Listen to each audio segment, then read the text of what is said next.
Hello et bienvenue dans Histoire d'auto, je m'appelle Vincent Desmond et dans ce podcast je vais à la rencontre de gens qui ont consacré leur vie aux bagnoles.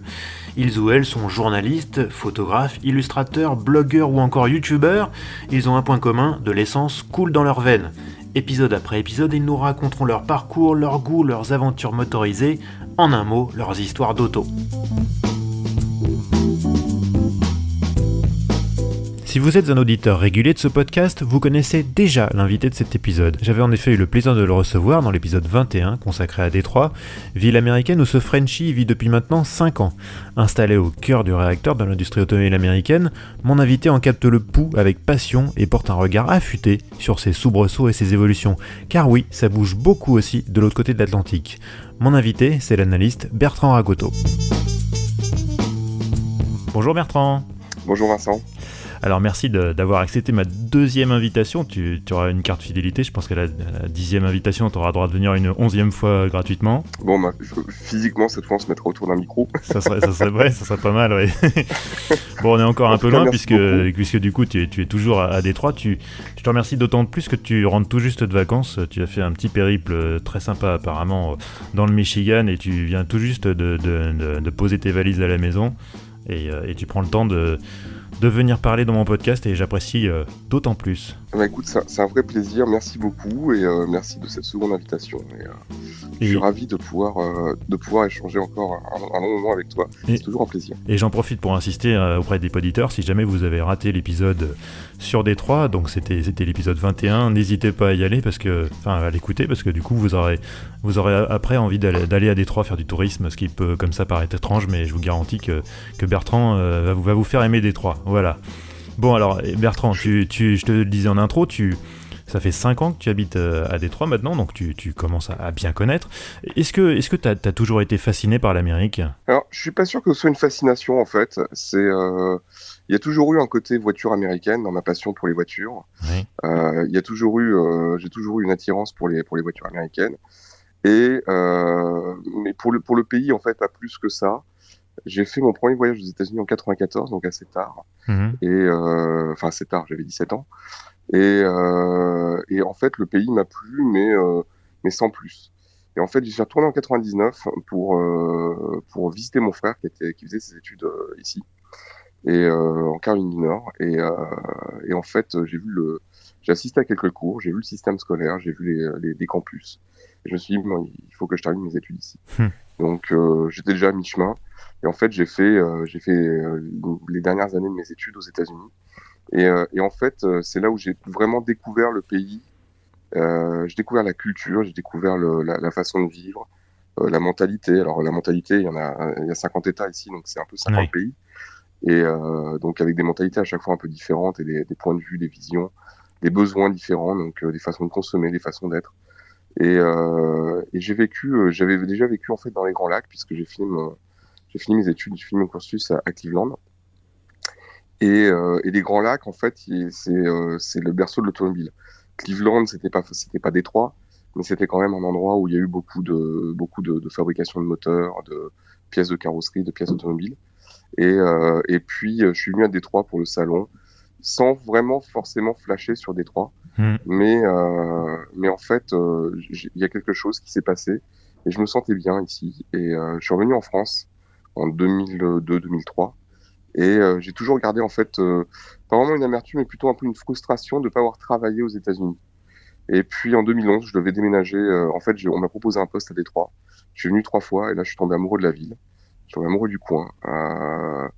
J'avais déjà pas mal, du coup, comme j'avais déjà vécu presque 2 ans aux États-Unis, j'avais pas mal d'amis dans le coin, dans les différentes régions. Je connaissais un peu le pays et en fait, l'envie de changer, l'envie de tourner la page, l'envie de faire autre chose que la France. Et naturellement, en fait, ma femme avait vécu aussi aux États-Unis quelques années avant. Et donc, on s'est dit, mais naturellement, en fait, c'est avec les États-Unis. Et donc, c'est pas forcément parti d'une fascination, mais plutôt d'un intérêt, d'un bien-être, de quelque chose en fait de différent. Et puis d'autres perspectives. Et en fait, les États-Unis sont venus naturellement, certainement parce que je connaissais déjà le pays.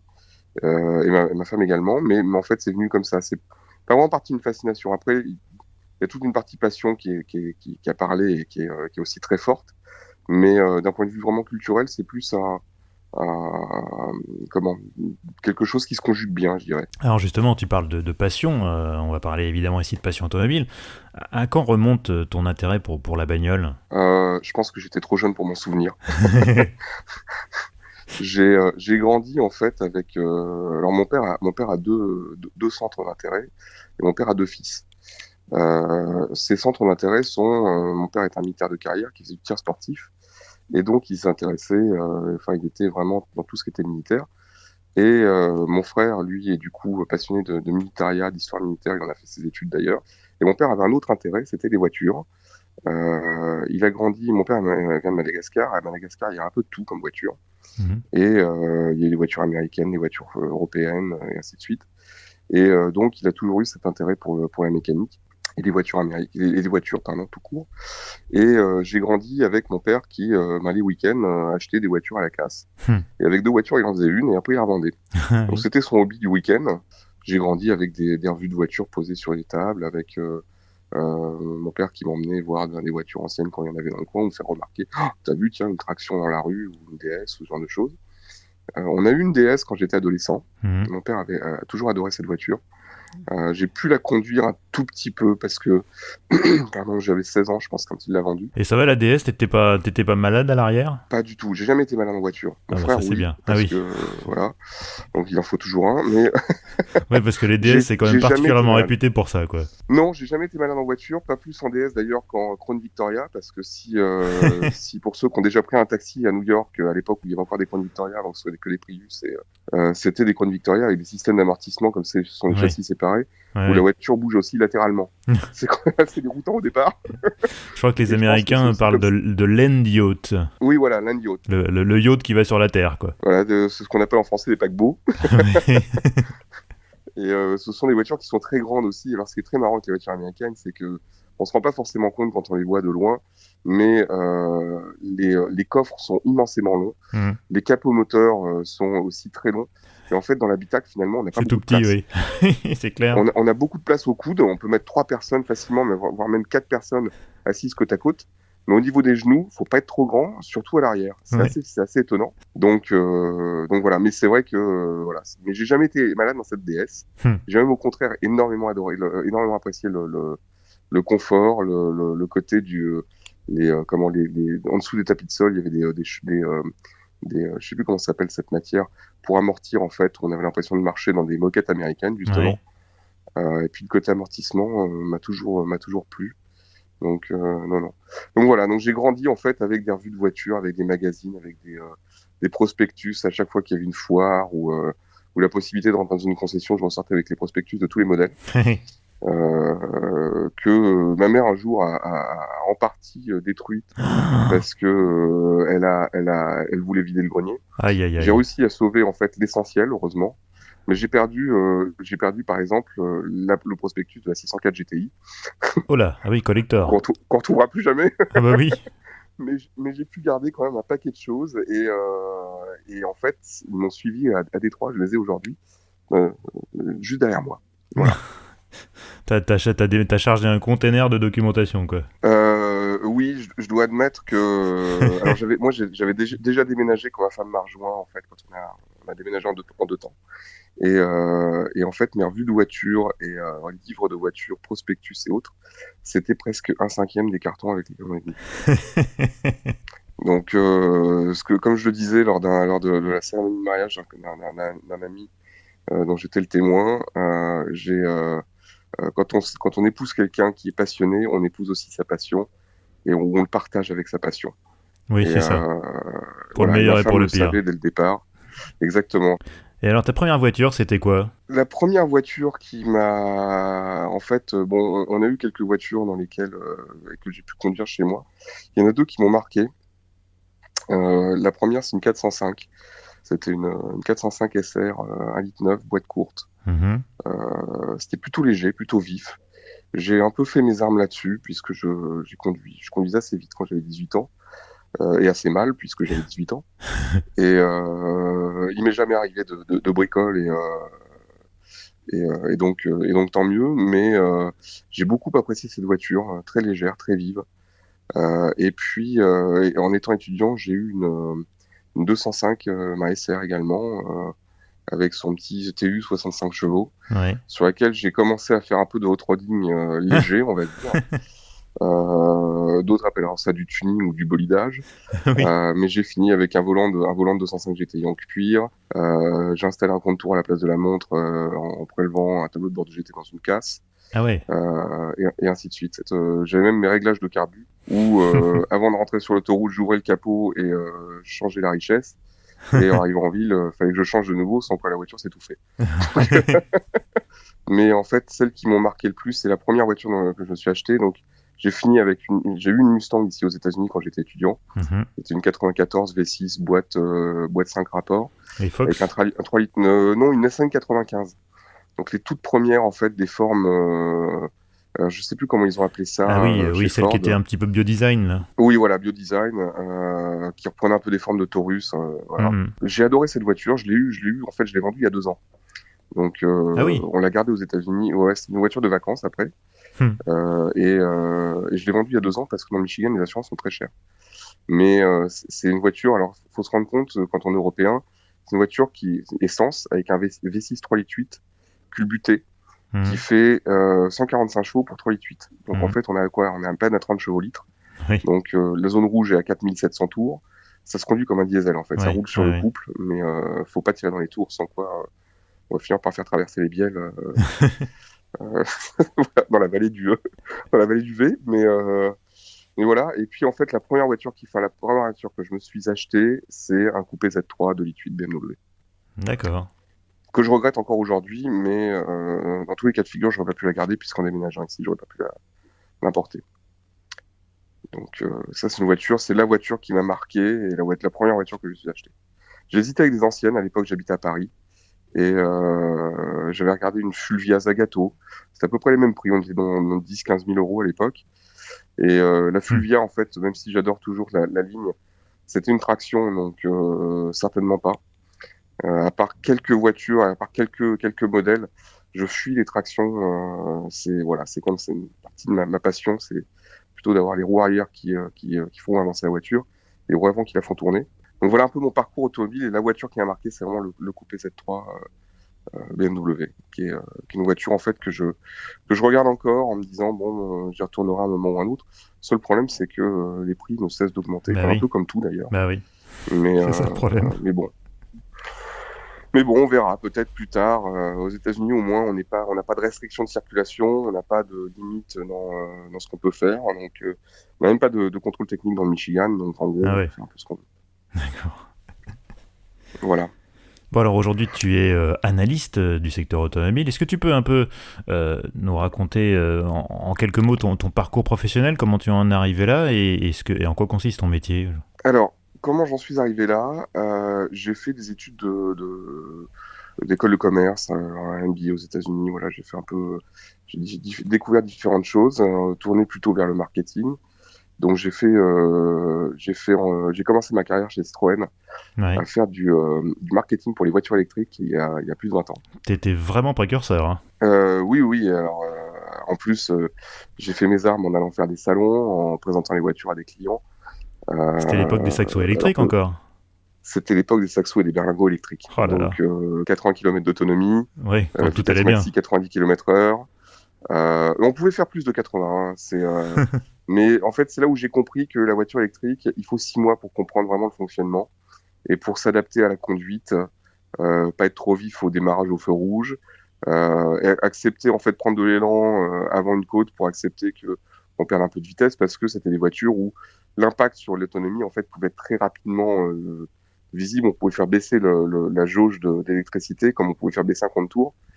Donc c'est assez stressant. Je suis tombé en panne sèche d'électricité plusieurs fois. Oui. Alors heureusement, il y avait des techniques pour pouvoir relancer la voiture sur quelques dizaines de mètres. Donc dans les embouteillages parisiens, en fait, j'ai pu m'extirper et aller vers des bornes de recharge rapide qui existaient déjà à l'époque pour recharger la voiture pour prendre 80% en 30 minutes et repartir et faire aussi plein d'essence puisque les voitures électriques de l'époque avaient un petit chauffage Webasto qui fonctionnait à l'essence avec un réservoir de 10 litres Ah ouais. pour pas tirer sur la batterie. Bah oui. Donc voilà, donc j'ai fait du marketing pour ces voitures-là où on me demandait tout le temps, et la rallonge doit être de combien Ah oui. et à quelle distance peut-on s'éloigner de la prise. Donc j'ai fait les mauvaises blagues carambars en Bah fait oui. autour de la voiture électrique. Et déjà à l'époque, on avait identifié beaucoup de problématiques liées à la nécessité d'avoir des réseaux de rechargement extrêmement denses, Hmm. la nécessité d'avoir des matériaux, les transformations des usines, les risques industriels, les risques sécuritaires, puisqu'on avait quand même eu des soucis alors que les batteries c'était pas du lithium à l'époque, hein, c'était Hmm. nickel cadmium Hmm. ou nickel méthylhydre, je sais plus. Et il y avait beaucoup de problèmes, mais c'était un vrai plaisir à conduire en fait.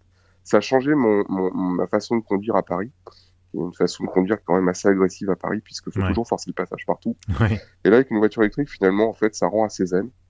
Et c'était plutôt agréable. Et c'est là où j'ai apprécié le véhicule électrique, où j'ai su le regarder. Puis après, j'ai regardé l'évolution, j'ai suivi l'évolution.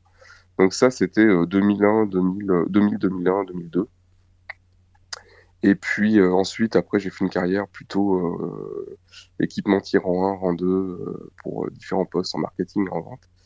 Et puis en 2008, je suis rentré dans une société qui n'existe plus, qui est une autre société maintenant, qui s'appelait RL Polk, qui est une société basée à Détroit, Hmm. qui appartenait à la famille Polk à l'époque.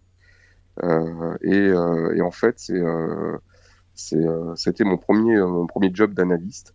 C'était le job où en fait je faisais les prévisions de marché. Donc j'avais des grands tableaux Excel très complexes et des logiciels de calcul et j'établissais les volumes de véhicules par rapport au succès qu'un modèle pouvait avoir sur des critères un peu subjectifs mais sur lesquels il faut être le plus objectif possible. Hmm.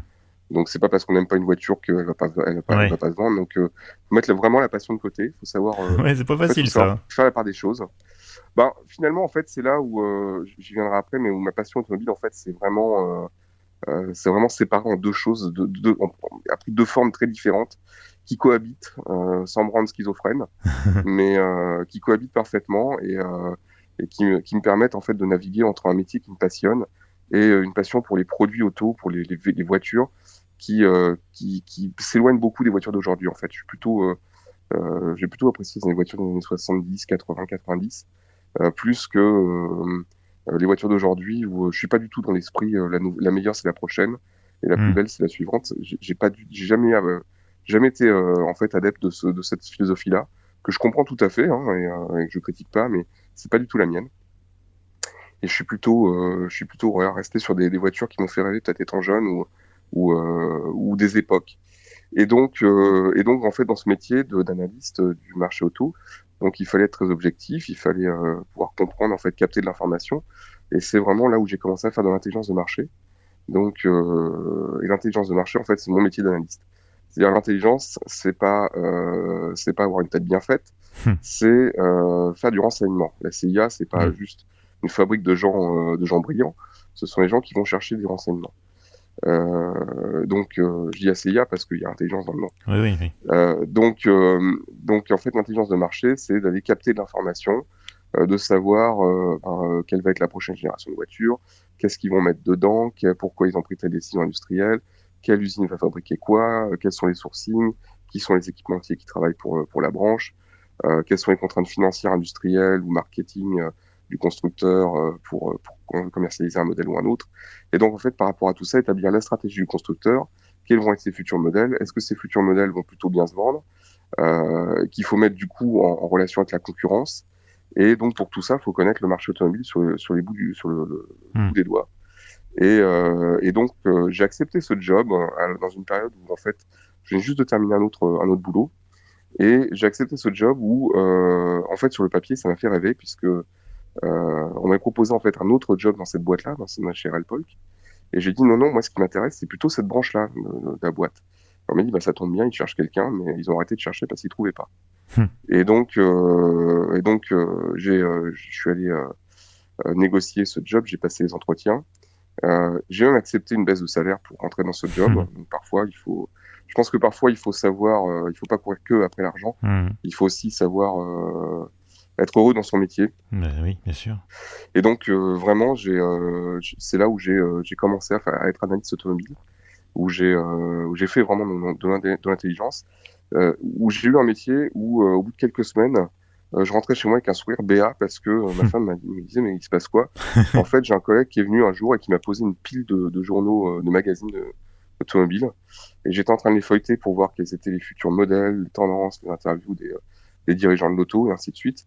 Et mon boss rentre dans le bureau, il me dit ah Bertrand, j'ai besoin de toi. Ah bah non, t'es en train de bosser, je reviendrai plus tard. Et là, je suis resté béat en me disant, je suis en train de lire des revues de voitures. Je fais ça chez moi, et maintenant il me paye. Ah, c'est pas mal, ouais. Et donc là, j'ai compris que ce métier était fait pour moi. Donc en fait, c'est depuis, ça fait 13 ans maintenant, et depuis 13 ans, en fait, j'explore des facettes un peu différentes de ce métier d'analyse, mais j'ai jamais quitté ça, et je pense que je le quitterai jamais, ou alors pour d'autres choses qui seront peut-être plus proches du produit. Mais en fait, c'est là où donc je disais ma passion, c'est scindé en deux choses. La passion pour le produit, donc vraiment les voitures des années 70 et 90, c'est un peu le cœur de ce que j'aime. Même s'il y a des voitures des années 60 que j'aime beaucoup, ou même avant, voire quelques voitures après aussi. Mais donc c'est cette passion pour le produit même, pour la voiture, et puis une passion pour l'industrie en fait. Comment vit l'industrie, qui sont les gens qui la font, comment ils prennent leurs décisions, pourquoi, quelles sont les contraintes, quelles sont et en fait c'est mon métier de tous les jours, c'est d'aller chercher de l'info sur ce qui se passe et d'écrire des rapports pour des clients sur justement ce qui se passe dans les activités, quelles sont les prévisions qu'on peut faire. J'ai écrit récemment des notes sur la crise des semi-conducteurs. Je travaille beaucoup aujourd'hui, donc je travaille pour une société américaine qui s'appelle Docker, où on fait des analyses pour des clients, et on fait que des choses à la demande sur un domaine ou un autre. Et c'est assez pointu, c'est assez dans le détail, puisqu'on va sur des questions de matériaux, des questions de qu'est-ce que les usines peuvent fabriquer en termes de concept ou d'architecture de véhicules ou de choses comme ça. Donc ça va dans un niveau de détail assez profond qui demande de bien comprendre en fait toutes les articulations de l'industrie, les capacités financières, les capacités d'investissement, les amortissements en cours et ainsi de suite. Donc j'ai vraiment cette passion-là pour l'industrie elle-même, comment elle fonctionne. Et donc voilà. Donc j'ai vraiment ces deux passions-là, cette passion du produit, cette passion en fait de l'analyse de l'industrie, où finalement en fait, je suis toujours payé pour lire l'industrie aujourd'hui, pour lire la presse et me auto. renseigner, et pour lire la presse auto, pour aller dans typiquement hier soir j'étais dans un cocktail, enfin dans une réception où il y avait beaucoup de gens de l'automobile, beaucoup de designers, et voilà, c'est pareil, j'ai pu discuter un peu, glaner quelques informations sans aller dans des choses secrètes, puisque chacun sait de quoi il parle, mais avec certaines limites, mais qui me permettent de recoller des points. Et en fait, c'est un peu ça mon métier, juste pour donner c'est quoi du renseignement ou c'est quoi de l'intelligence, c'est d'aller chercher ce qu'on appelle des signaux faibles, c'est-à-dire des informations qui paraissent totalement insignifiantes comme ça, et qui, quand on met bout à bout en fait plein de petits points insignifiants, donc ce qu'on appelle ces fameux signaux faibles, on arrive à tirer des tendances, c'est-à-dire qu'on arrive à distinguer des choses ou en fait des conclusions ou des phénomènes. Et ces tendances-là, après, une fois qu'on a identifié ces tendances, c'est beaucoup plus simple d'aller vers quelqu'un qui est au courant ou qui a les éléments finaux en fait ou les éléments pour finaliser en fait la réflexion, et d'aller vers eux en leur posant une question très précise sur des choses assez évidentes, et de voir la réponse avec la confirmation ou pas d'ailleurs que cette tendance se dégage.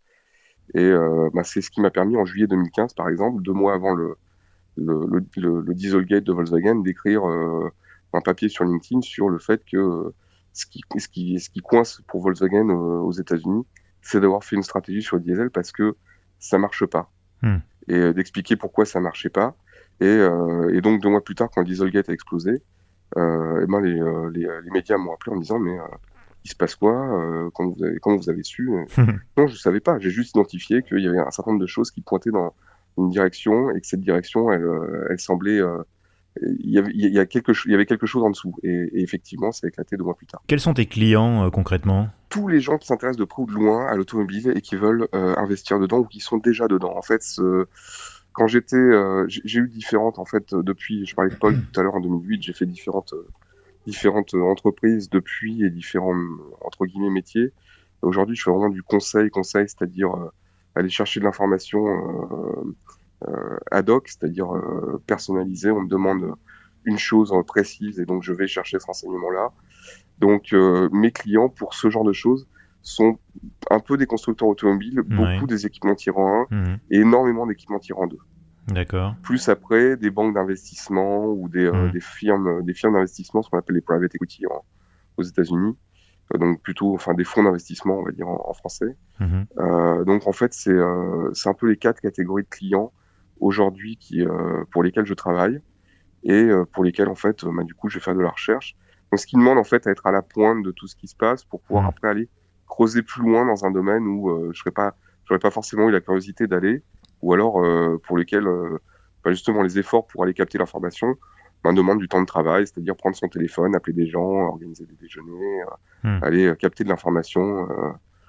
Pas forcément sous le manteau, parce que faut jamais aller chercher l'information confidentielle, parce que là, c'est fortement illégal. Alors, de temps en temps, on tombe dessus, ou alors elle est partagée, mais souvent, il y a ce petit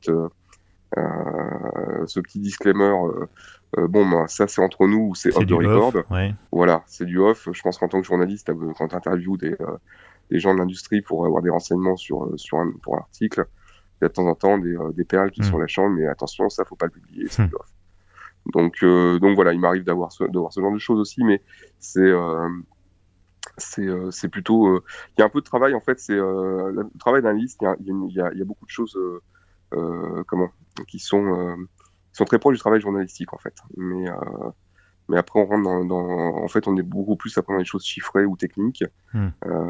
parce que parce que c'est pas en fait un article, c'est plus une revue avec des graphiques et un rapport complet avec des graphiques à faire. Oui, t'es pas dans la vulgarisation, tu t'adresses à des gens qui savent à peu près de quoi ils parlent, quoi.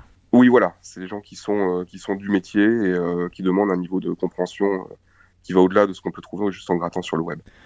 Bon, Bertrand, c'est impossible de parler d'Amérique sans parler d'un phénomène qui, pour nous Européens, nous paraît complètement étranger, mais qui est absolument incontournable là-bas. C'est celui des pick-up. Je crois même savoir Les- que ta femme roule en pick-up. Oui, en F-150, Ford F-150, Voilà. donc Le la best-seller, voiture la plus, voilà, le ouais, la best-seller voiture du la marché plus vendue américain depuis depuis 40, 42 ou 43 ans, je crois. 43 ans. Alors comment tu expliques cette passion américaine pour le pick-up? Ben, il y a deux choses. La première, je vais revenir à un grand concept qui est le rêve américain. Le rêve américain, c'est pas de faire fortune en trouvant du pétrole dans son jardin. On a souvent cette vision en fait du rêve américain, c'est de faire fortune, d'être l'oncle d'Amérique qui a Oui, c'est ça. réussi et qui roule en Rolls dans le Ford de la famille Ewing. Non, c'est pas ça le rêve américain. Le rêve américain, en fait, c'est la classe moyenne. C'est le rêve de la classe moyenne. C'est ce rêve qui est arrivé juste après la Seconde Guerre mondiale. Donc en fait, c'est la vie pavillonnaire. Hmm. C'est les loisirs le week-end.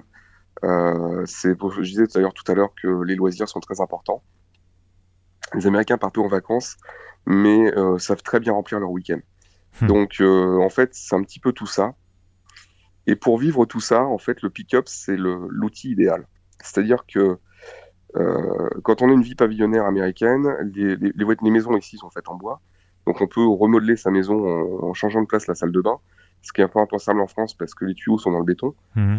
Ici, on peut rerouter complètement la totalité de la maison, donc tout modifier. Donc il y a beaucoup de gens qui font des travaux chez eux, dans leur jardin, dans leur maison, parce que c'est aussi une façon de s'enrichir. C'est-à-dire que on crée de la valeur autour de sa maison en augmentant la maison, en changeant la maison, en construisant une aile supplémentaire, en mettant un étage supplémentaire, et ainsi de suite. Donc en fait, on augmente la valeur de la maison. Ceci, il y a plein de systèmes, je ne vais pas rentrer dans les détails, mais il y a plein de systèmes financiers qui permettent après de faire des prêts sur la plus-value de la maison sans avoir à la vendre. Hmm. Donc parce que la maison prend en valeur, donc on gagne de la valeur dessus, et donc ce qu'on appelle l'equity de la maison, on peut faire des prêts là-dessus, et ainsi de suite. Donc, c'est une façon de créer du capital pour les gens. Donc, ce besoin de bricoler, en fait, beaucoup d'Américains l'ont. Et du coup, un pick-up, ça commence à devenir utile pour transporter toutes sortes de matériaux et ainsi de suite. Je parlais aussi des loisirs où finalement, bah, un pick-up, on peut mettre des canoës dedans, on peut Hmm. tracter à peu près tout ce qu'on veut. Donc, un bateau, là, dans la région des Grands Lacs, il y a énormément de gens qui ont des bateaux, ou des jet skis, ou d'ailleurs d'autres comment d'autres moyens de sport nautique. Et puis l'hiver, on peut mettre des skis, des motoneiges, voilà. Et puis on achète des meubles, des choses. Moi, j'ai acheté un appareil de musculation il y a un an. Je suis allé le chercher avec le pick-up. Je l'ai à peine démonté, je l'ai jeté dans le coffre. J'ai mis les sangles et c'est parti. Et en fait, voilà, on veut aller faire un tour dans un parc du coin en vélo. Et ben, on met les 4 vélos dans le coffre, enfin dans la benne, et c'est parti. Et c'est pareil, on pose les vélos, on met une sangle pour pas qu'ils s'envolent et roule. Et donc, ce côté en fait véhicule très très polyvalent fait que le pick-up c'est plus qu'un utilitaire, c'est devenu un véhicule familial. Et en fait, il y a eu un virage dans les années 90 en fait vers ce côté plus familial du pick-up.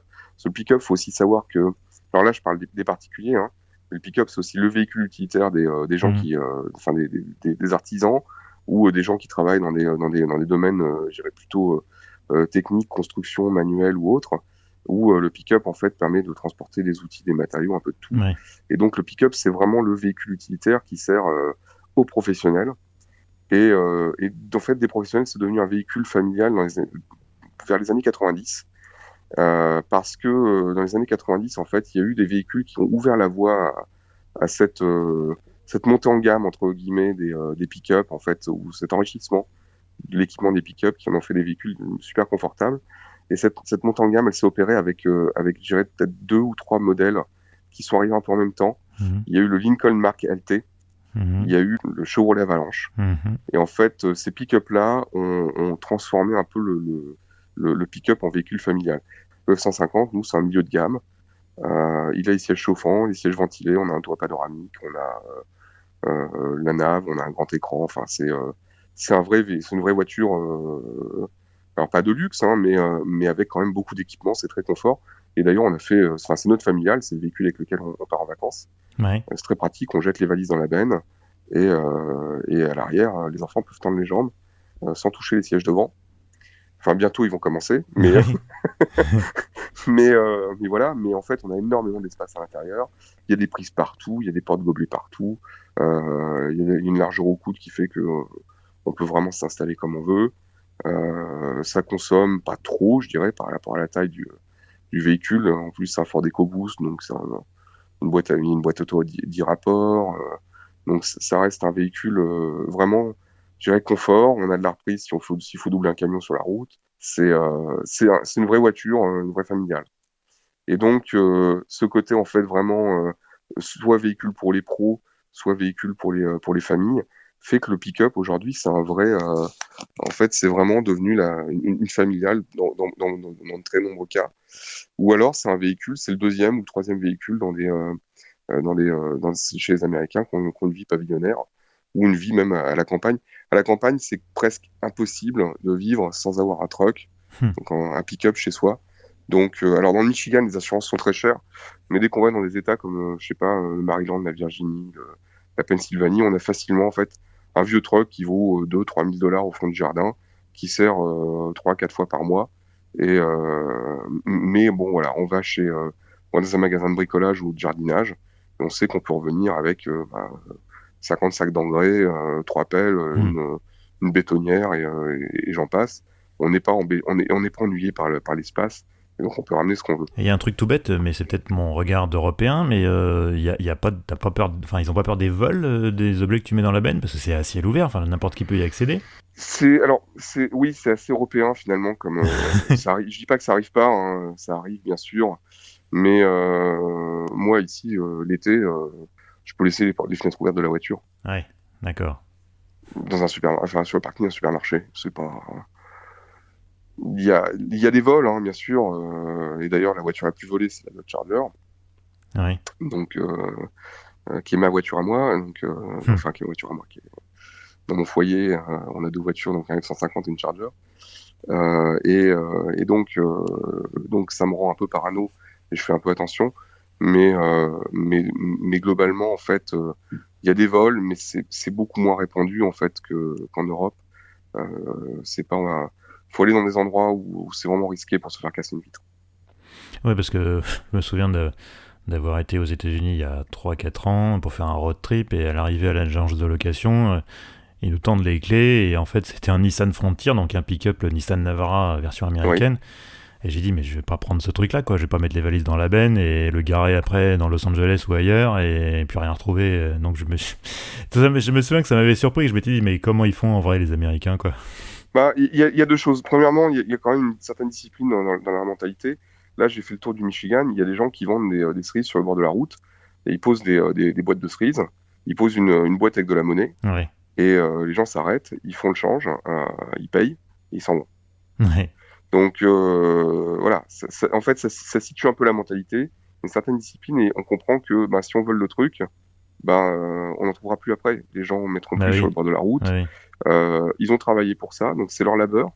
Leur labeur mérite salaire, donc non, on va pas leur voler ça.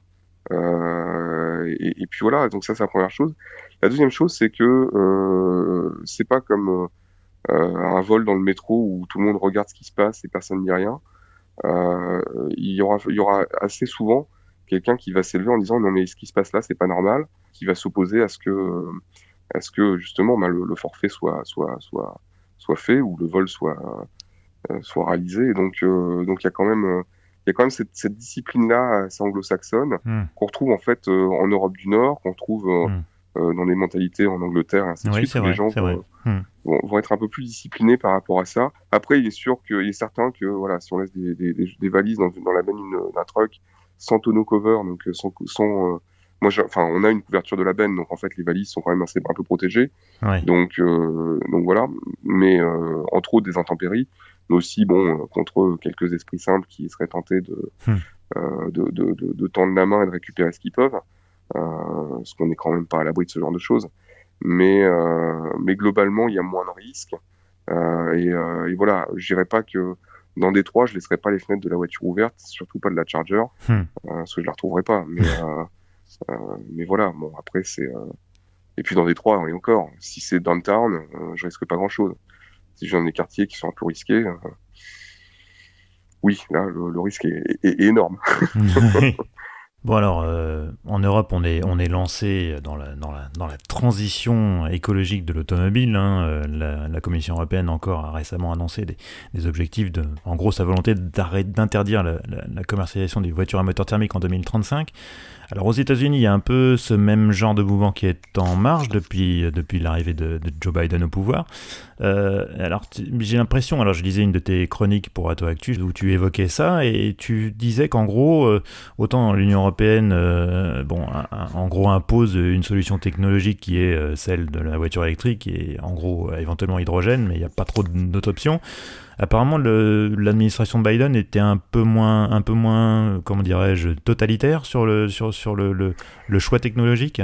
Alors, c'est exactement ça. Et en fait, il y a une approche très pragmatique aux États-Unis, c'est de dire, bon, il faut que, donc l'administration Biden veut être net zéro carbone au niveau automobile en 2035 et net zéro, avoir une économie net zéro en 2050. Donc net zéro, ça veut dire quoi? Ça veut dire que le carbone mesuré, donc pas toutes les émissions de carbone, mais celles dont on tient compte, doivent être compensées ou sans émission, c'est-à-dire sans augmenter en fait la quantité de carbone dans l'atmosphère. Mhm. Donc ça, c'est l'objectif recherché par tout le monde, y compris la communauté européenne. Donc il faut bien comprendre qu'on ne veut pas empêcher les émissions de carbone, il faut juste les compenser ou éviter qu'on aille chercher du carbone dans le sol, donc dans les énergies fossiles, Hmm. pour les recracher dans l'atmosphère. Donc ça c'est la première, c'est juste une entrée en matière parce que ça permet de mieux comprendre en fait la démarche après. Et la démarche américaine est la suivante, c'est que il faut assurer la prospérité économique des États-Unis et en même temps maintenant mettre un objectif qui est le net zéro carbone. Et donc pour cela, ça veut dire qu'il faut que les technologies qui vont être adoptées, donc consommées par les Américains, soient fabriquées sur place. Mhm. Donc ça veut dire qu'il faut d'abord financer, c'est ce qu'a pris, c'est ce qu'a choisi donc l'administration Biden, c'est de dire bon, on va pas faire que des incentives pour l'achat de véhicules électriques, puisque pour l'instant en fait on les fabrique pas. Les batteries viennent majoritairement de Chine ou de Ouais. Corée ou éventuellement un peu du Japon. Les moteurs électriques c'est pareil, viennent d'Asie. Donc on va pas pousser à des véhicules qui sont pas fabriqués chez nous et qui pour rester bon marché vont rester fabriqués en Chine. Le but du jeu, c'est d'assurer une transition industrielle aussi ici. Donc l'essentiel des crédits gouvernementaux, des investissements du gouvernement se porte sur deux choses, c'est la R&D et les moyens industriels. Mhm. Donc il y aura quand même en fait une augmentation des crédits d'impôt sur l'achat de véhicules électriques qui devrait passer de 7 500 à 12 500 dollars et ainsi de suite. Mais il n'y a pas de volonté de dire bon bah dès aujourd'hui il faut acheter des véhicules électriques. Il faut d'abord que on puisse les fabriquer ici dans un nombre suffisant et en fait la porte est ouverte à ce que tout ce qui permet d'atteindre le net zéro carbone. Ça fait 25 ans qu'on fait des véhicules électriques aux États-Unis, voire même plus. Ça avait commencé avec le T-Van chez Chrysler. Donc c'est là où finalement en fait on a une approche assez pragmatique. On se dit bon, le tout électrique, il y a des limites. Donc on peut pas miser que là-dessus. Donc c'est pour ça que l'administration américaine veut des véhicules électriques et va pousser, je crois, 500 000 bornes de rechargement. Mais 500 000 bornes de rechargement pour un pays qui fait quoi, 3000 miles, donc ça va faire quoi, 5000 km ou plus. Et 340 millions d'habitants, quelque chose comme ça? Voilà, et 340 millions d'habitants exactement, avec des zones à faible densité de population. Une organisation, je parlais tout à l'heure de la vie pavillonnaire, ce qu'on appelle les suburbanites ici, donc les villes de banlieue, et donc une concentration horizontale et pas une concentration verticale comme en Europe. Donc ça veut dire des populations où on a un ami qui habite la même ville, mais on met 1h15 pour aller le voir. Et c'est pas 1h15 d'embouteillage, c'est 1h15 à rouler à 60 miles à l'heure. Du coup, il y a quand même cet espace qui permet d'avoir des bornes de recharge chez soi parce que finalement la vie pavillonnaire permet ça, mais qui demande aussi on fait un kilométrage. Aujourd'hui, on fait entre 22 et 23 000 km aux États-Unis par an. Je crois qu'on est autour de 12 000 en Europe. Et en fait, ce qu'on appelle le commute, c'est-à-dire le déplacement pour aller travailler, est souvent plus long. Avec un véhicule électrique, on peut le faire. Avec un véhicule électrique, en revanche, le besoin le plus dimensionnant, on ne l'a pas forcément. C'est-à-dire que s'il faut aller voir, mettre des chrysanthèmes sur la tombe du grand-père ou aller voir Tata à 400 miles de là dans le week-end et faire aller-retour dans le week-end, avec un véhicule électrique, c'est quasiment infaisable. Surtout si on habite au fin fond du Kansas où il n'y aura pas de borne de recharge. Donc il faut penser, en fait, on n'a pas comme à Paris. En France, c'est une vision très parisienne, c'est-à-dire que on va faire appliquer en Savoie ou en Ardèche des règles de circulation qui finalement ne correspondent qu'à Paris. Et parce que la France est à ce côté républicain très, tout le monde est libre, égaux, et ainsi de suite, on applique la même loi à tout le monde. Oui, mais géographiquement, tout le monde n'a pas les mêmes besoins. Et c'est là où un État fédéral comme les États-Unis permet d'abord de différencier et de faire que tout le monde compte, y compris celui qui habite dans l'endroit le plus reculé, le moins civilisé du pays. Et il faut quand même qu'il puisse se déplacer, qu'il ait moyen de le faire, sans quoi il participera pas de toute façon à la vie économique et sociale du pays. Et donc c'est pas inclusif, et donc on peut pas le faire. C'est pas plus compliqué que ça. Donc dire que tout le monde va devoir rouler en voiture électrique, non, ça correspond pas à tous les besoins. On peut pas l'imposer à tout le monde. Donc c'est bien pour les Californiens, c'est bien pour les gens qui habitent dans la banlieue très proche de New York, peut-être pour une partie de Chicago, de San Francisco et ainsi de suite. Mais on peut pas l'imposer à des gens qui habitent dans le Midwest où il y a des grands espaces. Il faudrait mettre des bornes de recharge qui vont servir une fois par an. Et le coût serait absolument délirant. Donc l'État américain donc choisit en fait une politique de dire bon, il faut arriver au net zéro, peu importe les moyens. Donc on va payer des recherches pour trouver des solutions qui vont nous permettre d'arriver au net zéro et surtout de permettre d'y arriver de façon durable, parce que de plus en plus en fait on s'aperçoit que les batteries ont des limites. Pour beaucoup d'industriels, les batteries sont une technologie transitionnelle. Donc c'est pas une technologie à terme qui va être éternellement durable. C'est peut-être quelque chose qui va durer 20, 25 ans, peut-être 30 ans. Mais les batteries, c'est pas une bonne technologie en soi. J'ai pas fini d'écouter le podcast avec Nicolas Meunier, mais j'ai hâte de pouvoir le faire et surtout de commander son livre. Mais typiquement, en fait, on a plein de problématiques avec les batteries, donc on peut pas miser que là-dessus. Donc aux États-Unis, il y a aussi beaucoup de financement sur la filière hydrogène, sur les e-fuels. Alors les e-fuels, je sais que les écologistes européens lèvent les bras aussi en disant mais non, c'est une horreur. Les écologistes américains qui sont beaucoup plus pragmatiques. Donc on a les e-fuels, cette possibilité d'avoir en fait la captation du carbone de l'air pour fabriquer, en fait, pour mélanger avec de l'hydrogène pour faire de l'éthanol et donc faire des carburants de synthèse qui permettent de rouler en créant un cercle vertueux où en fait on n'augmente pas le carbone dans l'air, mais on est net zéro parce qu'en fait on maintient la quantité. À ne pas confondre avec les biocarburants. Voilà, c'est des biocarburants, mais ne venant pas de l'agriculture. Parce qu'on sait que les biocarburants venant de l'agriculture, en fait, créent des distorsions dans les prix des aliments. Oui. Et en fait, on crée une famine artificielle, entre guillemets. Et les e-fuels, en fait, aujourd'hui, il y a énormément de recherches qui sont financées par les pétroliers, par les gens qui travaillent sur l'énergie verte, donc les filières hydrogène, et alors hydrogène low carbone, donc qui viennent de l'électricité renouvelable. Parce que l'avantage, c'est que là, on consomme l'électricité renouvelable au moment où elle est produite, donc on n'a pas besoin de stockage, on n'a pas besoin d'acheminement. Donc il y a plein d'avantages en fait qui sont liés à la fabrication locale et pas d'acheminement, puisque dès qu'il y a de l'acheminement, en fait, il faut des matériaux, il faut de la construction, et ainsi de suite. Donc là, l'idée, c'est vraiment d'aller vers ces solutions-là. Et on ne va pas forcer une solution qui plairait à quelques urbains et qui mettrait les ruraux dans une panade pas possible pour pouvoir continuer à se déplacer, à vivre leur vie, à avoir une vie sociale et à participer à l'économie du pays. Rien n'est fermé et le but du jeu, c'est d'avoir les licences ici, de pouvoir produire ici, d'avoir les cerveaux pour pouvoir le faire, d'avoir la main-d'œuvre pour pouvoir le faire et de donner et de faire des salaires et des emplois autour de cette filière-là. Alors qu'en Europe, on pousse énormément le véhicule électrique, alors que pour l'instant, les constructeurs ne sont pas à même de pouvoir avoir leur batterie localement, ni rien. Et en fait, je pense qu'un des gros risques en ayant des refontes des réseaux, par exemple automobiles, comme Stellantis ou même Renault s'apprête à le faire. Faut se souvenir dans les années 80, quand PSA a fermé les concessions Chrysler Europe et ainsi de suite, ceux qui se sont frottés les mains sont les constructeurs japonais qui en ont récupéré une partie. Étant donné que les constructeurs chinois sont aujourd'hui les seuls à pouvoir produire des véhicules électriques à batterie qui soient abordables, je pense qu'on peut craindre une vague de constructeurs chinois en Europe d'ici peu de temps. Et d'ailleurs, on a beaucoup de constructeurs qui désinvestissent en Europe, des constructeurs présents aujourd'hui. On a eu GM qui a été le plus flagrant, mais Nissan aujourd'hui désinvestit assez fortement. Toyota n'a plus vraiment de véhicules spécifiques en Europe. Honda, c'est un peu la danse de est-ce que je m'en vais maintenant, est-ce que je reste encore un peu. Donc en fait, l'Europe désintéresse énormément l'industrie auto et en fait ceux qui pourraient combler le vide, puisque la nature a horreur du vide, ça pourrait bien être les constructeurs chinois, puisque la précipitation vers le véhicule électrique, en fait, ça va pas profiter aux constructeurs, mais ça va ouvrir les portes aux constructeurs chinois.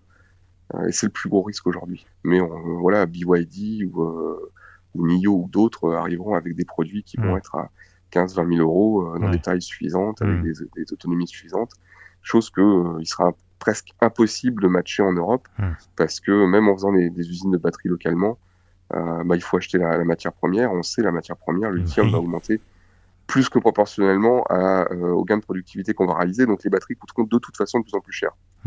Et une des grosses différences entre l'Europe et les États-Unis, c'est qu'en Europe, on veut taxer de plus en plus le véhicule thermique pour que le véhicule électrique arrive au même prix. Donc en fait, on est en train de couper l'accès à la voiture aux foyers les plus modestes. Aux États-Unis, on a conscience qu'on ne peut surtout pas empêcher les foyers les plus modestes d'acheter une voiture. Donc du coup, voilà, les États-Unis ne vont pas se lancer à corps perdu dans l'électrique si on n'est pas certain qu'il y a un débouché au bout. D'accord. Bon, on va mettre un peu de côté la voiture électrique pour le moment. On va parler un peu de General Motors parce que, mine de rien, ce constructeur, ce gros géant de l'automobile américaine et de l'automobile mondiale même, a une particularité. C'est le seul groupe automobile au monde à être dirigé par une femme. Elle s'appelle Mary Barra. Ça fera 8 ans en janvier 2022 qu'elle est à la tête de General Motors. Est-ce que tu peux nous parler un peu de Mary Barra et dresser peut-être un bilan de ces 8 ans à la tête, ou presque 8 ans à la tête de GM? D'abord, c'est vrai qu'en fait, ça a beaucoup fait parler parce que l'automobile est quand même un milieu d'hommes. Même si aux États-Unis, il y a quand même beaucoup plus de... Je dirais qu'il y a eu beaucoup plus tôt, beaucoup plus de femmes qu'en Europe, même si le mouvement est alors, je dirais peut-être pas mondial, mais au moins on le trouve en Europe et aux États-Unis. On a beaucoup de femmes à des postes assez élevés, assez en vue. C'est arrivé par d'autres industries au départ. Je pense HP, j'ai perdu son nom. Carly Fiorina. Carly Fiorina, voilà. Merci. Il y a eu Yahoo aussi qui a eu une femme à sa tête. Il y a eu quelques industries comme ça. On commençait à montrer des femmes leaders et donc à commencer à changer un peu les mentalités. Dans le tout, c'est un peu plus dur. On a encore des réflexions de temps en temps. On peut encore entendre des réflexions de gens qui disent ouais, enfin bon, voilà, c'est Marie Barra. En fait, c'est plus, j'irais plus sur des choses, des qualités de la personne. Ou alors c'est vrai que bon, c'est la première femme qui arrive à la tête d'un constructeur aussi imposant. Mhm. C'est quelqu'un qui vient de l'industrie. Son père était chez GM, elle a fait Mhm. toute sa carrière chez GM. C'est quelqu'un qui comprend l'automobile. C'est quelqu'un visiblement qui a quand même une certaine appréciation du produit. Donc, pour moi, ça ne fait pas de différence. C'est plus de voir après ce qu'elle va mettre en œuvre ou ce qu'elle a mis en œuvre. Sur 8 ans, en fait, elle a créé, en fait, elle a assuré une certaine continuité sur des directions stratégiques qui ont été prises à l'époque de d'Anna Carson ou Mhm. qui était qui l'a placé d'ailleurs, était son prédécesseur, de choses qui ont été décidées en fait au moment où il y a eu la task force en 2008-2010, au moment du chapter 11, donc de la mise en faillite de GM. Mhm. Il y a eu beaucoup de stratégies en fait où elle a plutôt conduit une forme de continuité de l'entreprise. Et c'est d'ailleurs un des gros, une des grosses caractéristiques et en même temps, je dirais peut-être un peu aussi un problème de GM, c'est que quand on regarde FCA, Ford, enfin Stellantis maintenant, Ford, et même Toyota, Honda ou d'autres, on a des gens qui viennent d'horizons divers, alors que chez GM, en fait, on s'aperçoit qu'au fil des années, on a beaucoup de gens qui sont issus du constructeur, en fait. Mhm. Si on n'a pas de renouvellement, si on n'a pas du sang neuf qui vient de temps en temps, on finit par tourner en rond. Et en Mhm. fait, c'est un des gros problèmes de GM, c'est qu'ils veulent changer, mais les gens qui doivent assurer ce changement sont des gens qui n'ont connu que GM. Mhm. Et donc, en fait, Ouais. c'est un peu. Alors, je dirais pas que c'est le reproche que je ferais à Marie Barra, puisque c'est pas de sa faute, hein, elle a fait Mhm. sa carrière comme ça et elle a très bien réussi. Mais quand on la regarde, elle ou Mark Royce, aussi chez GM, ben, tous les deux sont enfants de quelqu'un qui a fait carrière chez GM. Mhm. Tous les deux ont fait carrière chez GM. Donc c'est très difficile pour ces gens-là, en fait, qui dirigent le groupe, d'insuffler une culture nouvelle. Dan Ammann, qui venait d'ailleurs, eh ben, il est resté président de GM quelques années avant d'être envoyé chez Cruise en Californie pour travailler pour être CEO de la branche qui fait les véhicules électriques, les véhicules, pardon, autonomes, ou la conduite autonome plutôt. Mhm. Donc, c'est très dur pour GM, du coup, de changer de culture ou d'évoluer. Et ça, c'est très perceptible à Détroit, puisque finalement, on s'aperçoit que le constructeur qui affiche le plus d'ambition dans le véhicule électrique, dans le véhicule, dans la conduite automatisée, ainsi de suite, c'est aussi le constructeur dont la mentalité, en fait, est la plus pantouflarde ou la plus gravée dans le marbre. Et ça crée des problèmes assez importants en termes de renouvellement des ingénieurs. Il n'y a pas très longtemps, on parlait du fait que l'équipe qui a fait la Corvette C8 était une équipe toute nouvelle pour GM. Ils ont fait venir des gens d'horizons divers et variés, principalement d'ailleurs des domaines militaires, parce que ce sont des gens qui ont le sens du résultat. Et ce qu'on retrouve beaucoup en fait dans les divisions compétition des constructeurs automobiles. Ce sont des divisions qui sont assez préservées des systèmes bureaucratiques parce qu'il y a que le résultat qui compte. Peu importe les moyens, peu importe les process, le but du jeu c'est que derrière, au bout ce soit un succès. Et donc la C8 c'est un peu la même chose et donc ils ont débauché ou plutôt pris des gens qui sortaient de l'armée, des ingénieurs militaires. Et après ils ont dit avant la fin du projet ou vers la fin du projet, ils ont décidé que ces gens-là allaient changer la culture chez GM et donc ils allaient les infuser et les faire changer de service pour les envoyer vers d'autres divisions de GM qui vont faire d'autres véhicules. Et la plupart ont claqué leur démission et sont barrés d'ailleurs. Ouais.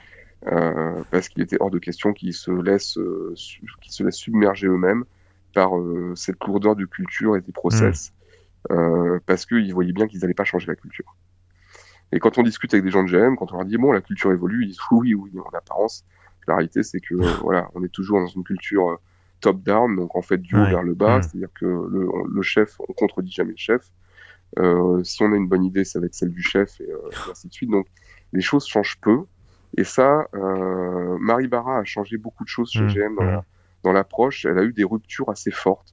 La vente d'Opel, c'est quelque chose d'assez qui demande pas mal de cran. Ouais, ouais, ouais.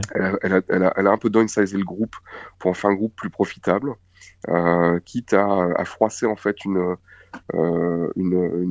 mentalité chez GM qui était très forte, qui était celle de on est le leader mondial, c'est nous, on est GM et ainsi de suite. Et elle a pas eu peur de casser ça. elle n'a pas eu peur d'abattre certaines des fondations de GM pour changer des choses. Donc, elle a beaucoup de courage par rapport à ça. Mm. Elle a pas froid aux yeux mais alors il y a deux trois donc elle a ce côté-là où elle a vraiment su changer les choses, embrasser aussi de nouvelles technologies d'électrification, d'aller vers la conduite autonome. Super Cruise aujourd'hui un système hyper au point et très appréciable. Oui, c'est l'autopilote de General Motors, hein, pour ceux qui connaissent pas. Voilà, et c'est beaucoup plus au point que l'autopilote et Mm. à beaucoup de points de vue. C'est beaucoup plus limité dans son utilisation parce qu'il faut que les routes soient cartographiées, ainsi de suite.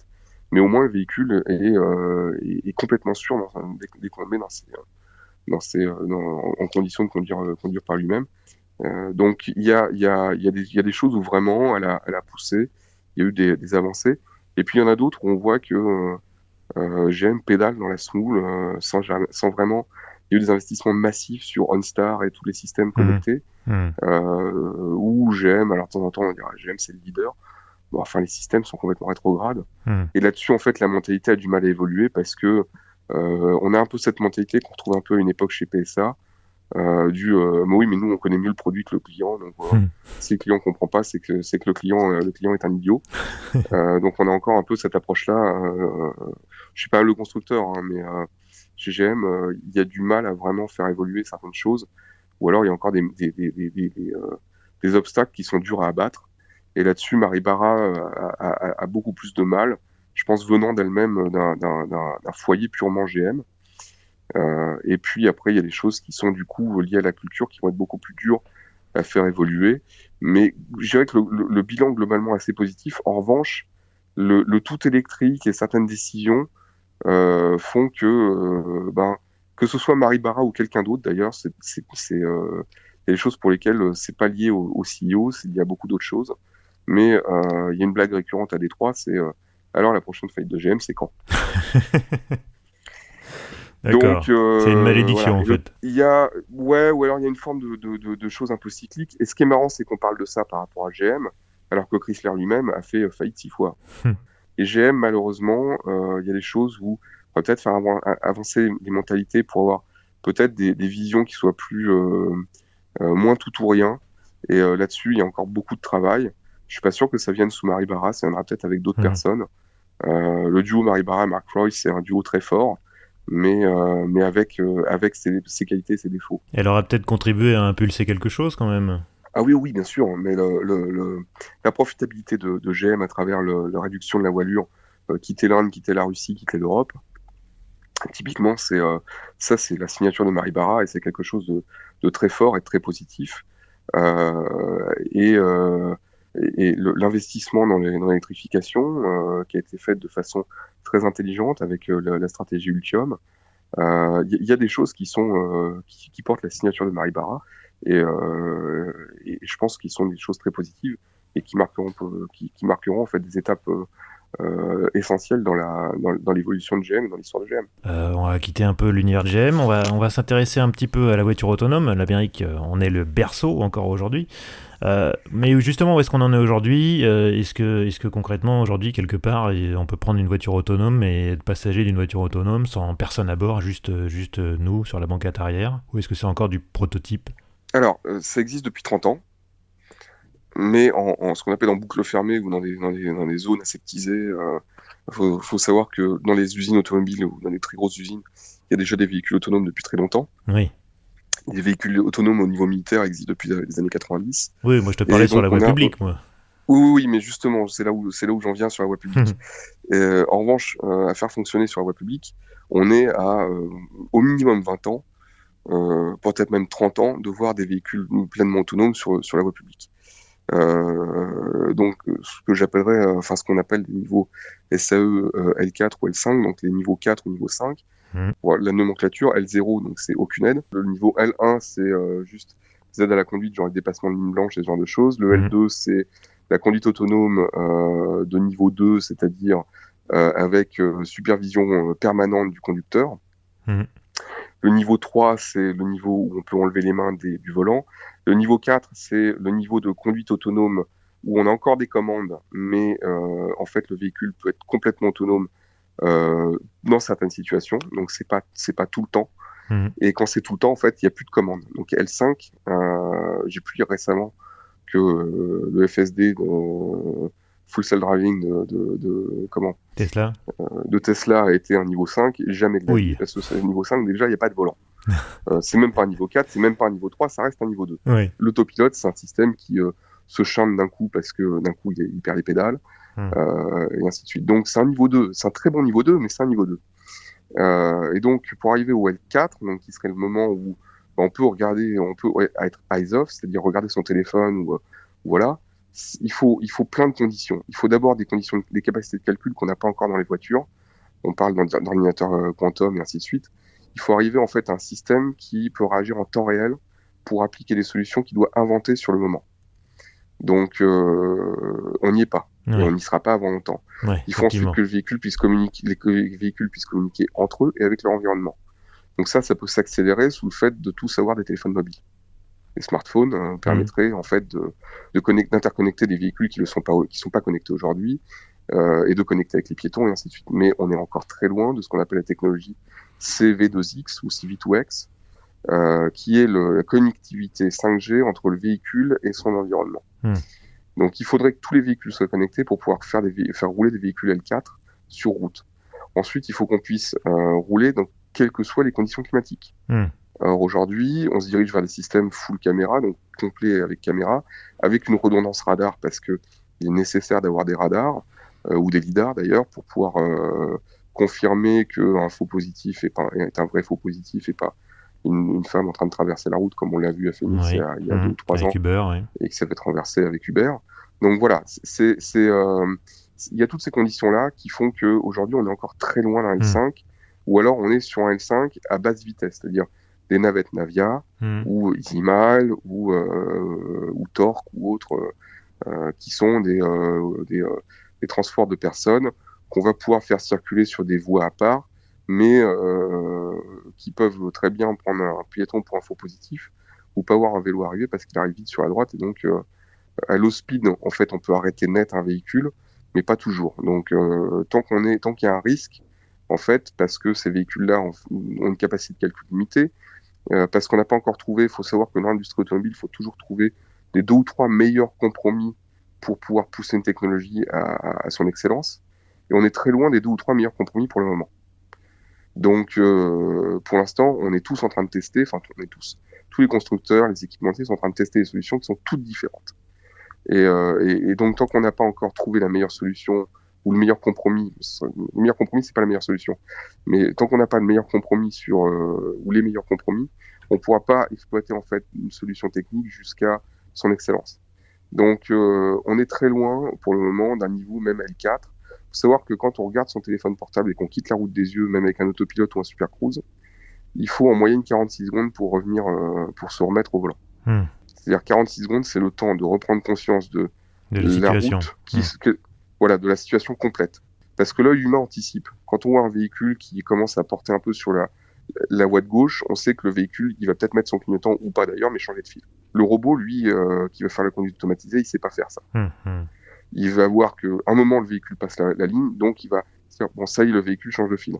Et c'est pour ça qu'on a des systèmes de conduite autonome qui ont beaucoup d'hésitation, qui zigzaguent un peu par moment, qui d'un coup vont se couper, parce que d'un coup, ils perdent j'ai eu le cas avec une Tesla autopilote où le véhicule en plein milieu d'un carrefour a chanté le système, parce qu'il n'y a plus de ligne au sol. Donc maintenant, elle s'est sauté le carrefour, mais par exemple, elle ne sait pas lire les panneaux des travaux.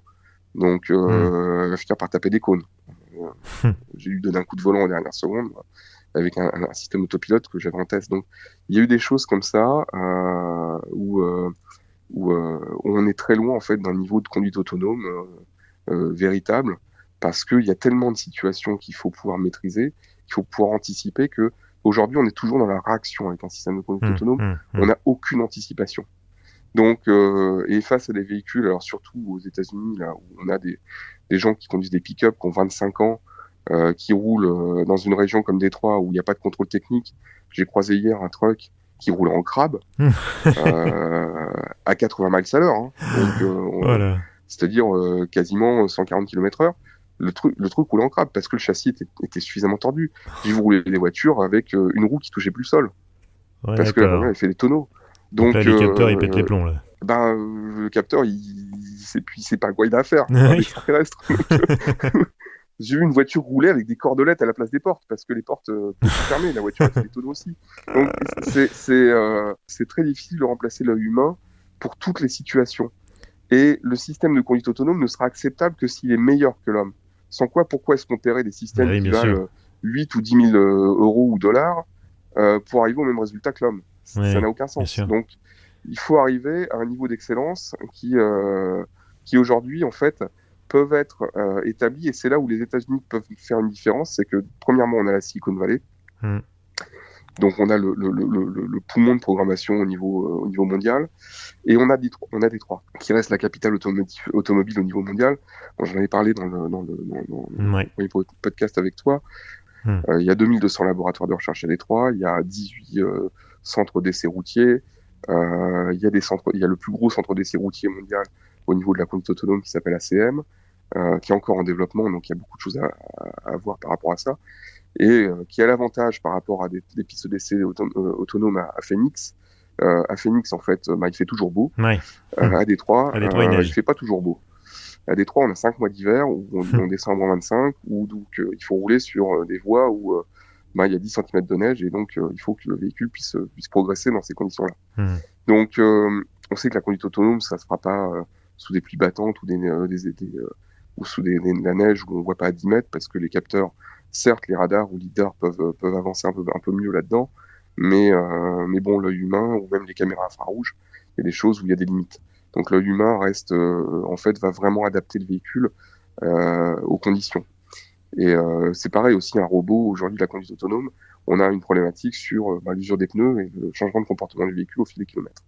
Hmm. Donc il y a plein de choses comme ça, où il y a une adaptation, il y a des cours d'adaptation qu'on peut faire avec l'informatique, mais avec des limites. Et ces limites-là, aux États-Unis, on peut avoir, en fait, on a une variété aux États-Unis d'environnements entre des villes, entre différentes villes, entre différents climats, entre différents paysages, qui font qu'il y a des endroits où on pourra lancer la conduite autonome beaucoup plus facilement qu'à d'autres. Et dans Hmm. ces endroits-là, en fait, on a des chances de pouvoir adopter très rapidement des systèmes de conduite automatisés. Mais on ne les verra pas avant 2040. Les niveaux 3 existent déjà, Ouais. mais déjà la loi la loi n'est pas encore faite pour pouvoir certifier ou homologuer ces systèmes-là. Et puis il y a un autre problème, c'est le problème de l'assurance et des responsabilités, puisque Eh si oui. on arrive à un niveau 3, il faut qu'il y ait un encadrement légal qui puisse dire, à ce moment-là, c'est le conducteur qui était responsable, à ce moment-là, c'est le constructeur. Ouais. Et c'est là où on voit aujourd'hui de plus en plus de procès auprès de Tesla, c'est que Tesla fait la publicité d'un système soi-disant complètement autonome, qui n'est jamais qu'un système de niveau 2 où le conducteur doit être toujours les mains sur le volant et ainsi de suite. Et on voit de plus en plus d'accidents avec des Hmm. gens qui étaient sous autopilote et dont l'attention était ailleurs. Et donc là, la façon de communiquer de Tesla fait qu'il y a un moment ou un autre, la responsabilité peut être engagée. Et donc ça commence à devenir problématique et tout le monde regarde ça en disant ce qui va se passer par rapport à ça va dicter aussi comment vont être écrites les lois. Parce que Tesla a ce côté un peu, alors je trouve plus le mot en français, trailblazer, donc Oui, pionnier. pionnier, voilà, en se disant, nous, il peut rien nous arriver, et puis les clients sont des adeptes, donc ils vont pas porter plainte contre nous, et ainsi de suite. Hmm. Ça a ses bons côtés, puisque ça permet à Tesla, en fait, d'ouvrir la voie sur beaucoup de choses, et c'est tant mieux, et Tesla est super bien pour ça.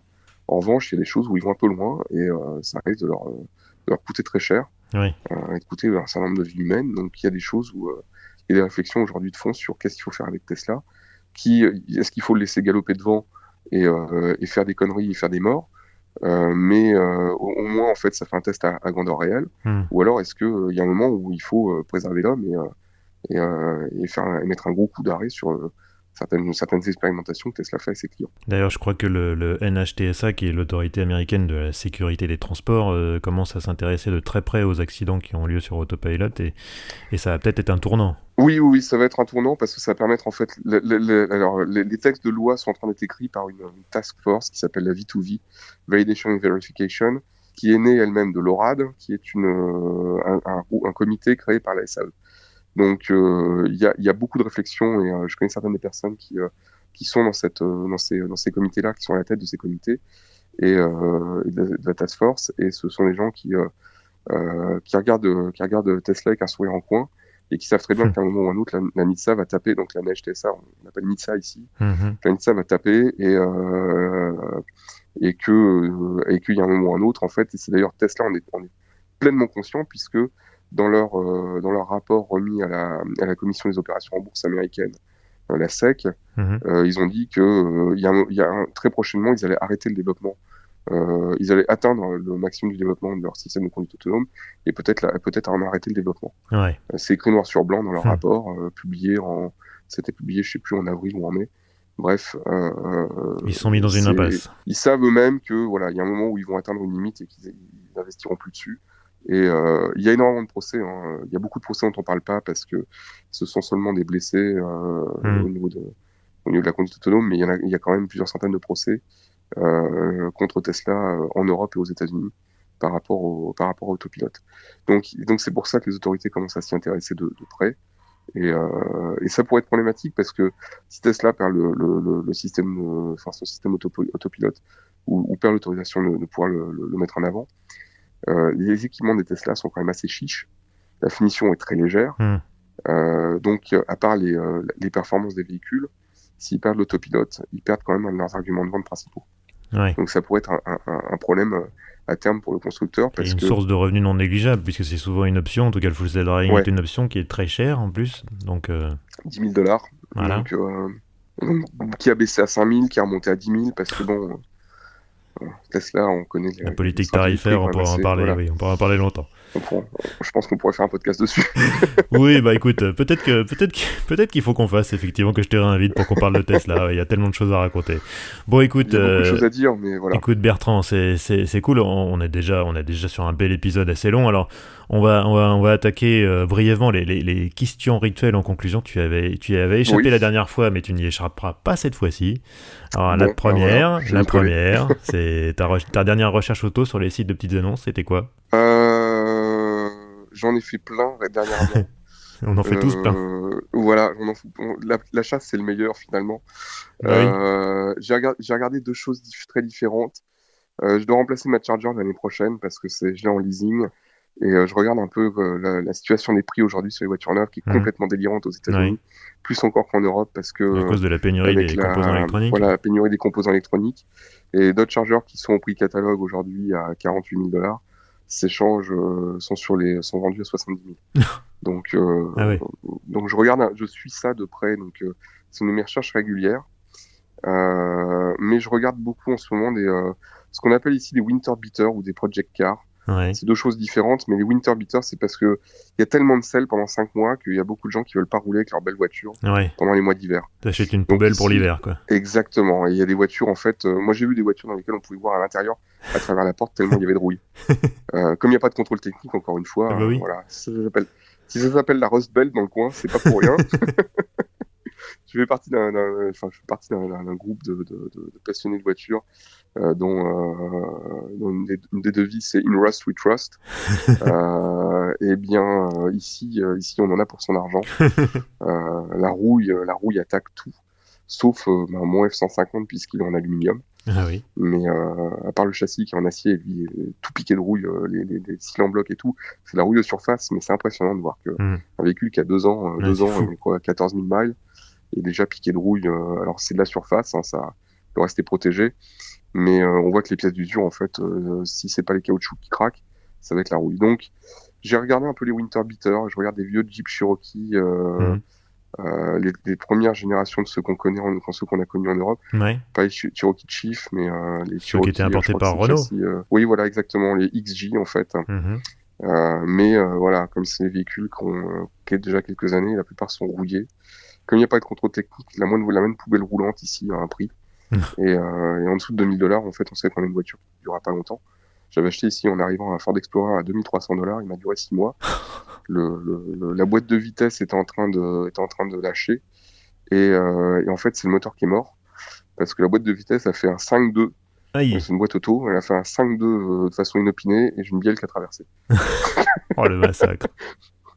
Donc le V8, en fait, elle n'a pas traversé, j'ai pété une bielle, donc j'ai un cylindre qui tournait plus, puis un deuxième cylindre à lâcher juste derrière, et puis Et puis je l'ai vendu à un type qui est reparti par la route. Ah, J'ai dit, bon courage. il est reparti sur 6 cylindres, quoi. Il est reparti sur 6, il a dû arriver avec 3. Mais voilà, il avait le même véhicule, mais accidenté, dans lequel il voulait transporter son moteur, et ainsi de suite. Donc voilà. D'accord. Donc je regarde un peu les vieux Cherokee XJ, ou alors un Project Car, du genre une Mustang, ou une voiture des années 60 à retaper. Ouais. Mais parce que voilà, c'est un peu, j'ai d'autres projets avant d'acheter une voiture de loisir. Mais je chasse tous les jours, je pense comme tous les passionnés. Je regarde un peu les sites divers et variés, puisqu'il y a quand même ici beaucoup de saloperies roulantes. Beaucoup de merguez. Ouais, beaucoup de merguez, ou des lemons, en fait, des citrons, comme on les appelle ici. Oui. En fait, pour avoir une voiture potable pas chère, dans le Michigan, il faudrait plutôt aller vers un état un peu plus au sud. Ouais. Mais si c'est pour acheter une bagnole à $500 et payer $700 d'expédition, Oui. je sais pas si c'est vraiment rentable. Donc, c'est sûr. Ton meilleur souvenir de road trip? il y en a eu quelques-uns.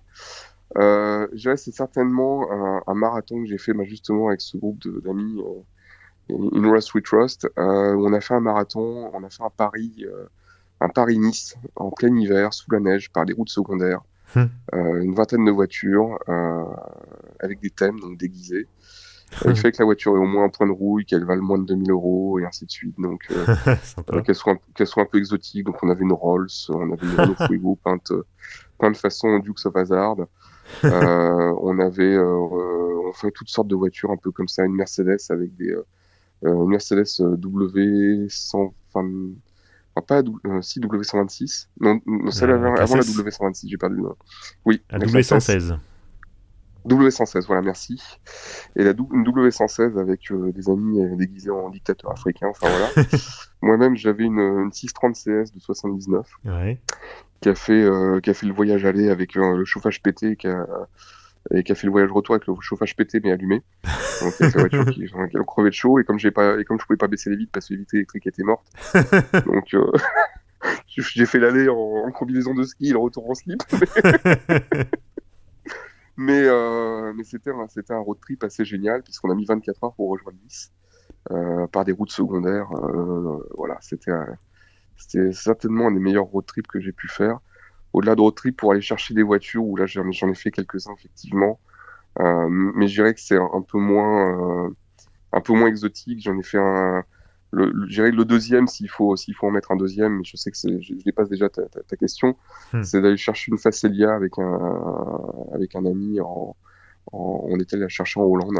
On a fait le retour en roulant à 130 avec une bagnole dont en fait on connaissait pas l'historique. On aurait pu. Ah oui. Les suspensions étaient HS, enfin. Ouais, puis surtout les Facelia, c'était pas très solide, notamment au niveau mécanique. Oui, mais disons qu'une Facelia, à partir du moment où la voiture elle a 45 ans, tu peux te dire que celle-là, elle était fiable. C'est pas faux. Mais voilà, elle avait beaucoup de kilomètres, et puis c'est une voiture qui était d'origine américaine, et comme toute restauration des années 90 américaine, les planchers étaient faits de plâtre et de grillage à poules. Ah bah oui. On parle de ça souvent en disant voilà, c'est une anecdote, ou c'est un truc drôle, ou voilà, on exagère un peu. Non, le plancher était fait de plâtre et de grillage à poules, et par-dessus une moquette bouclée. Donc voilà. Mais bon, ça a tenu le trajet. Ton garage idéal, sans limite de budget, t'as droit à 4 voitures. C'est très difficile, parce que sans limite de budget, il y en a plutôt 20 des voitures. Ah ouais, mais oui, mais sinon c'est pas du jeu. Oui, mais bon, la moindre collection ici, on voit plein de garages où on ouvre type à 30 bagnoles. Donc, c'est assez étonnant d'ailleurs de voir autant de petites collections privées ici. Mais je crois que j'en ai déjà parlé. Mais globalement, 4 voitures, j'irais. Alors, pas forcément par ordre de ce que je préfère, mais de ce que j'aurais, je dirais une 280 SE 3,5 litres, coupée, ou peut-être plutôt cabriolet. Ouais. En voiture de tous les jours, pour les jours où il fait beau. Ouais. Façon very bad trip. Oui, voilà. Un coupé, enfin une BMW Z3 coupé M. Ouais. Mais alors le modèle européen qu'on n'a pas aux États-Unis, qui est équipé du moteur S50 B32, donc le 321 chevaux 3.2. Dans mon garage idéal, je mettrais peut-être une Charger 69 ou 68. Ouais. Ou une Roadrunner. En fait, c'est un peu la même carrosserie, mais ah non, je sais. Bah oui, non. Une Coronet Super B à 12 69,5. Voilà. Voilà, c'est pointu ça. C'est pointu, mais c'est un 440 six-pack. Donc c'est un moteur qui fait 6 litres 5. Pardon, 7 litres 5. Ouais, c'est ce qu'il faut. Hein. Qui faisait 375 chevaux sur la fiche technique et qui en sortait plutôt 450. D'accord, pour une fois c'était dans l'autre sens. Ben, c'était souvent dans l'autre sens parce que à l'époque il fallait que les assureurs passent les véhicules. Le moteur EMI qu'on donnait à 425 chevaux en sortait plutôt entre 530 et 550. La Corvette 427, je crois que c'est la L88, qui était donnée aussi pour 400 chevaux ou 450 chevaux. Elle en sortait plutôt entre 550 et 600. Ah ouais. Donc à l'époque, des gens ont triché dans l'autre sens. Voilà, et donc c'est un modèle que j'ai croisé ici, qu'une voiture qui vaut facilement 200 ou 300 000 $. Il y a beaucoup d'oscillations dans les prix des voitures de collection aux États-Unis. Un jour elles valent 150 000, le lendemain elles valent 1 million, et puis de nouveau elles valent 150 000. On voit des choses assez extrêmes. C'est le pays des extrêmes ici, donc. Ouais. Donc voilà, mais donc une Coronette à 12, 69,5 parce qu'elle est sortie sur la deuxième moitié du millésime, qui est un modèle avec une boîte 4 rapports et le 440. Et il t'en reste une. Et il m'en reste une, peut-être le Winter Beater, on va prendre un truc un peu utilitaire qui sert un peu à tout parce que voilà, j'habite dans le Michigan et on va dire un Dodge Ram 1500 TRX. Donc qui est le Dodge Ram avec le moteur L4. Avec le moteur L4, donc qui sort 702 chevaux, que je croise très régulièrement dans le coin, il y en a plein, et qui a une gueule pas possible, qui a des aptitudes en tout terrain, et qui a encore une benne dans laquelle on peut mettre tout un tas de saloperies, nickel. Et au feu rouge, il avance aussi fort que ma Dodge, que ma Charger, donc qui a pas le moteur L4, qui a juste le 6 litres 4, pardon, et donc mais pour un truck, c'est déjà. Voilà, je pense que le garage idéal, ce serait peut-être à peu près ça. Donc voilà. Bah, c'est pas mal. Et alors, si tu devais conduire une seule auto jusqu'à la fin de tes jours, qu'est-ce que ça serait ? Il faut cocher beaucoup de cases. Je dirais peut-être la Charger que j'ai, mais dans la version que je recherche pour remplacer celle-là, qui serait une Dodge Charger 4-pack white body. Ce serait peut-être la voiture. Alors c'est pas une ancienne, même si je suis plutôt tourné vers les anciennes.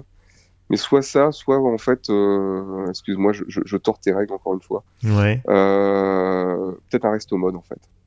Ah. La voiture idéale, je dirais facile à prendre, ce serait celle-là. Mais peut-être en y réfléchissant, peut-être plutôt un resto mode. Donc une voiture des années 60, 70, avec un moteur récent, une mise à jour complète en fait de tout ce qui est électronique et ainsi de suite. Donc le resto mode, c'est un moteur moderne, une finition moderne dans une voiture ancienne. Et là, je prendrais peut-être une Charger 69 avec le moteur de ma Charger actuelle et un intérieur de Charger 66 d'ailleurs, parce que il était typé beaucoup plus luxe et avec un côté un peu années 60 futuriste, avec des compteurs par rétroéclairage avec un système 300 volts, qui est un truc assez particulier. Il y a eu que 2 années en fait de cette Charger là, 66 et 67. L'extérieur est assez difficile, mais l'intérieur était absolument génial. Ouais, peut-être ça, voilà, une resto mode 69 avec un intérieur de 66 et des trains roulants et un moteur actuel.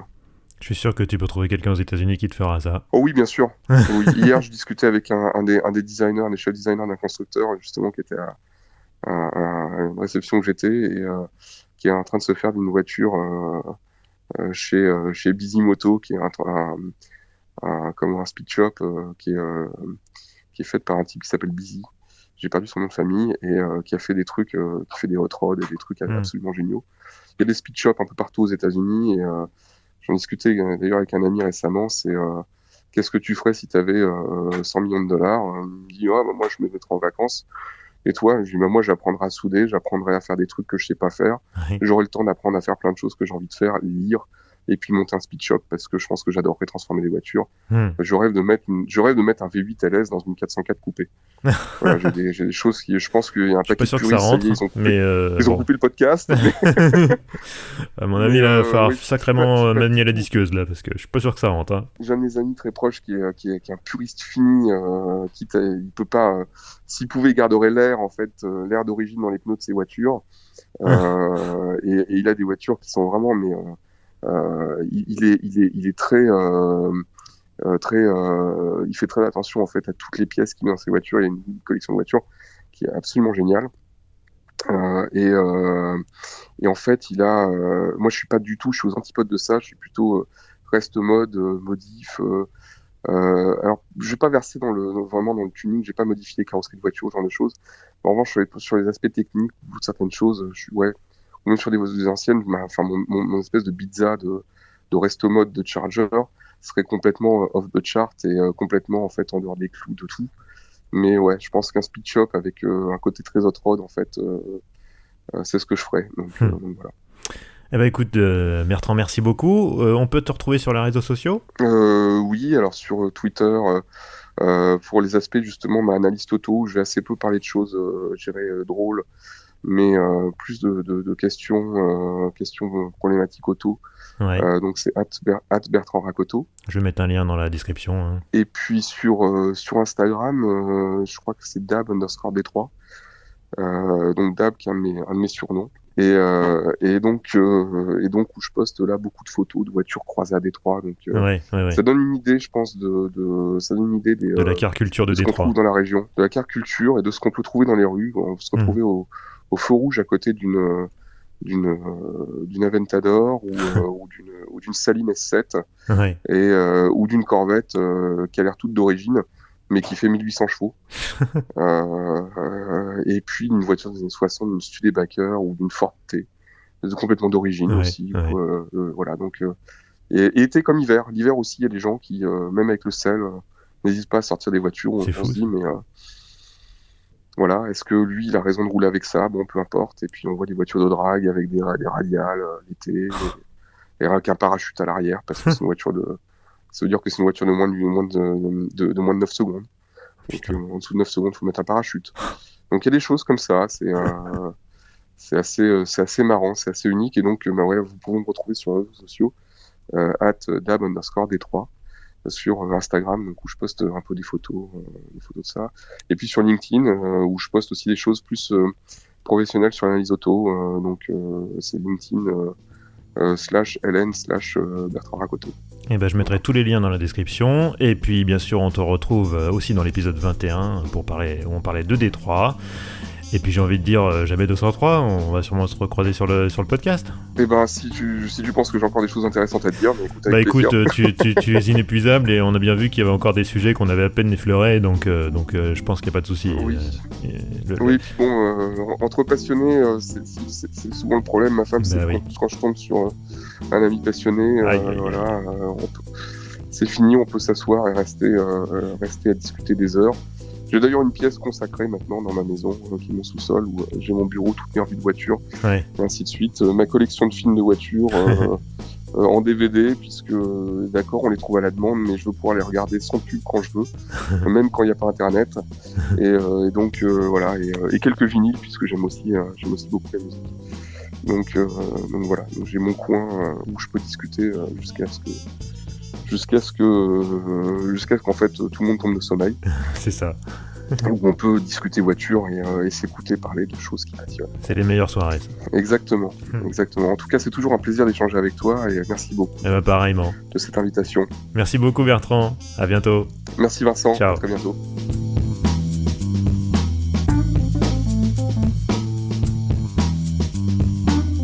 Et voilà, merci d'avoir écouté cet épisode de rentrée d'Histoire d'Auto, qui était peut-être encore un peu long, je suis désolé, mais en même temps il y a tellement de choses intéressantes à raconter.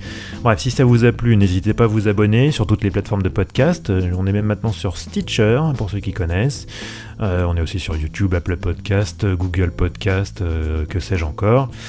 N'hésitez pas à laisser un commentaire, une note, un pouce bleu, ça fait toujours plaisir d'avoir de vos retours, et puis ça aide aussi à propulser ce podcast vers de nouveaux auditeurs, en tout cas je l'espère. Vous pouvez retrouver Histoire d'Auto sur Twitter, Facebook, Instagram. Pour me contacter en direct, vous avez aussi le mail histoiredauto@gmail.com. Enfin n'oubliez pas, Histoire d'Auto, c'est un nouvel épisode tous les 1er et 15 du mois. À bientôt et bonne route. Ciao.